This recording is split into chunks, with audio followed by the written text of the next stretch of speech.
ధన్యవాదాలు అధ్యక్ష.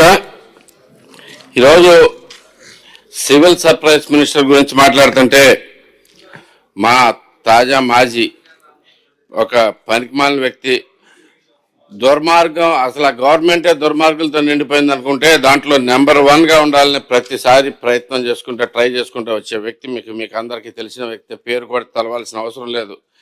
అలాంటి వ్యక్తి ఈ మొత్తాన్ని స్టార్ట్ చేశాడు అధ్యక్ష. మొత్తం మనం 2019లో మనకి సివిల్ సప్లైస్ మినిస్టర్ అవ్వగానే.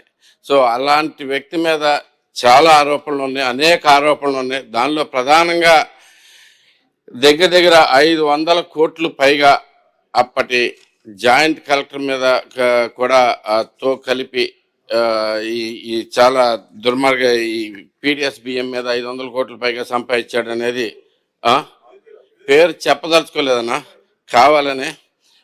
అలాంటి వ్యక్తి పేరు దలుచుకుంటే కూడా దండగా. కాకపోతే సార్, కరోనా టైంలో సెంట్రల్ గవర్నమెంట్ 5 కేజీలు బియ్యము, రాష్ట్రంలో స్టేట్ గవర్నమెంట్ 5 కేజీలు బియ్యము సప్లై చేస్తానికి పూనుకుంటే, ఒక్క గుడివాడలో చూసుకుంటే 40, గుడివాడ టౌన్ వరకే చూసుకుంటే 40,000 కార్డులు ఉన్నాయి అధ్యక్ష. దానిలో 12,000 కార్డులకు మాత్రమే, అది కూడా సెంట్రల్ గవర్నమెంట్ ఇచ్చిన బియ్యం మాత్రమే చేరిన పరిస్థితి. మిగతా బియ్యం మొత్తం ఎక్కడికి వెళ్ళినాయి తెలిసిందే.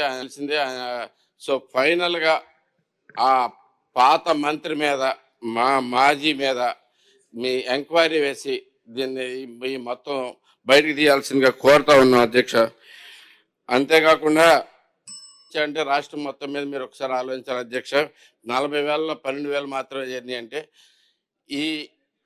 ఈ మిల్లర్లతోటి కలిపి కొమ్మక్కయ్యి ఈ విషయం మీద ప్రతి ఒక్కరికి తెలిసిన విషయమే. సో దీని మీద సమగ్ర విచారణ జరిపేసి మిల్లర్లు, మాజీ మంత్రి, మరి ఈ జేసీ కూడా కలిపి చేసిన అక్రమం అనేది ఒక్కసారి విచారణ చేసి జరిపించాల్సిందిగా కోరుతా ఉన్నాను మంత్రి గారు మీ ద్వారా. థ్యాంక్ యూ వెరీ మచ్ అధ్యక్ష.